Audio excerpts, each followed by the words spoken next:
तो नमस्कार दोस्तों, आप देख रहे हैं हमारा यूट्यूब चैनल आकाश की चावत। आज के इस टॉपिक का हमारा जो वीडियो रहने वाला है वो होने वाला है राज्य के बारे में कि राज्य जो होता क्या है, राज्य की उत्पत्ति कहाँ से हुई और जो है राज्य के मूल तत्व कौन से हैं, मूल एलिमेंट कौन से हैं, किनसे जो है राज्य का जो है चलन होता है। तो सबसे पहले हम समझते हैं राज्य जो है वो आया कहाँ से। जो ये राज्य जो शब्द है ये आया कहाँ से। जो हमारा ये जो राज्य शब्द है इसको पहले जो है स्टेट नहीं कहा जाता था, इसको पहले स्टेट नहीं कहा जाता था, ठीक है। इसको पहले यूनान में क्या कहा जाता था, पोलिटी कहा जाता था। क्या कहा जाता था, पोलिटी कहा जाता था, जिसका अर्थ क्या होता है, नगर राज्य, ठीक है। क्या कहा जाता है, नगर राज्य। तो जब क्या हुआ कि 16वीं शताब्दी मतलब 16th सेंचुरी में हमारे जो है एक थिंकर है जिनका क्या नाम था, मैकियावेली। क्या नाम था, मैकियावेली। ये कहाँ के रहने वाले थे, ये इटली के रहने वाले थे, ठीक है।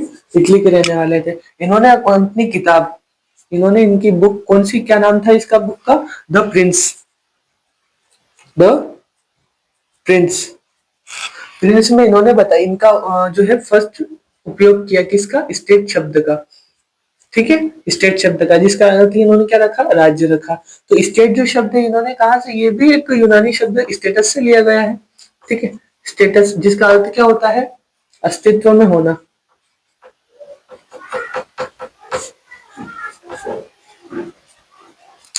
तो आई होप आप समझ रहे होंगे कि जो है हमारा जो स्टेट शब्द है मतलब राज्य जो है हमारा, ये स्टेटस से रूपांतरण में है, जिसका जो है पहले जो था 16वीं शताब्दी से पूर्व में जो है राज्य को जो स्टेट नहीं कहा जाता था उसको क्या कहा जाता था, पॉलिटी कहा जाता था, ठीक है। अब जो है जब 16वीं शताब्दी में मैकियावेली जो कि इटली के रहने वाले थे, इन्होंने अपनी किताब कौन सी, द प्रिंस में जो है स्टेट का उल्लेख किया, इसको समझाया कि स्टेट अर्थात राज्य होता है, ठीक है। और स्टेटस से लिया गया है इसका रूपांतरण है। अब समझते हैं हम कि स्टेट जो है किन मूल तत्वों से मिलकर के बना है, ठीक है।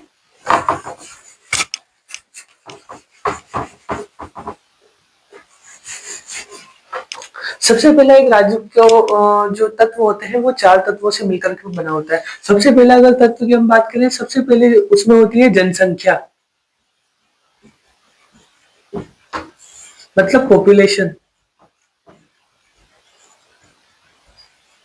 ठीक है। नेक्स्ट की अगर हम बात करें, नेक्स्ट हमारे पास आता है भूभाग, मतलब टेरिटोरी।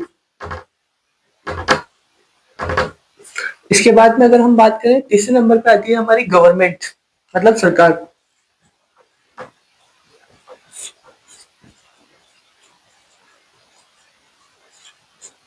ठीक है। और चौथे नंबर पे आती है हमारे पास संप्रभुता,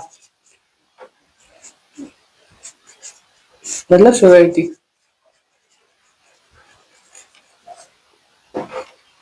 ठीक है। अब इन चीजों को समझते हैं कि सबसे पहला जनसंख्या एक राज्य के निर्माण में, राज्य के जो मूल तत्व हैं, जो एलिमेंट्स है, उसमें फर्स्ट रोल प्ले करती है जनसंख्या, मतलब पॉपुलेशन।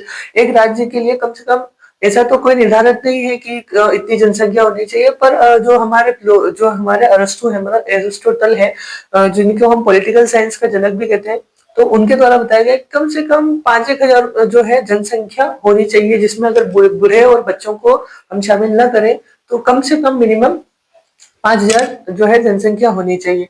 टेरिटरी की बात करें तो टेरिटरी जो है हमारा वो इसमें सारी चीजें आ सकती हैं कि इसमें नदियां आ सकती हैं, झीलें आ सकती हैं, तालाब आ सकते हैं, भूमि आ सकती है, जो है हमारे जो है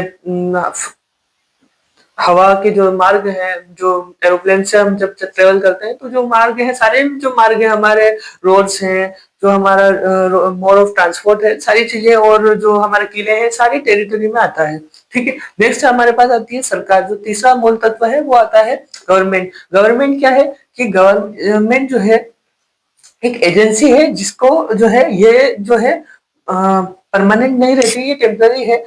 ये कभी भी जो है जिसकी जो है पॉलिटिकल वोटिंग के अनुसार ये चेंज हो सकती है, ठीक है। जो इसीलिए कहते हैं कि हमारा एक वोट में बहुत सारी पावर है, ठीक है। नेक्स्ट हमारे पास आती है संप्रभुता, मतलब श्योरिटी। इसका अर्थ यही होता है कि जिससे ऊपर कोई शक्ति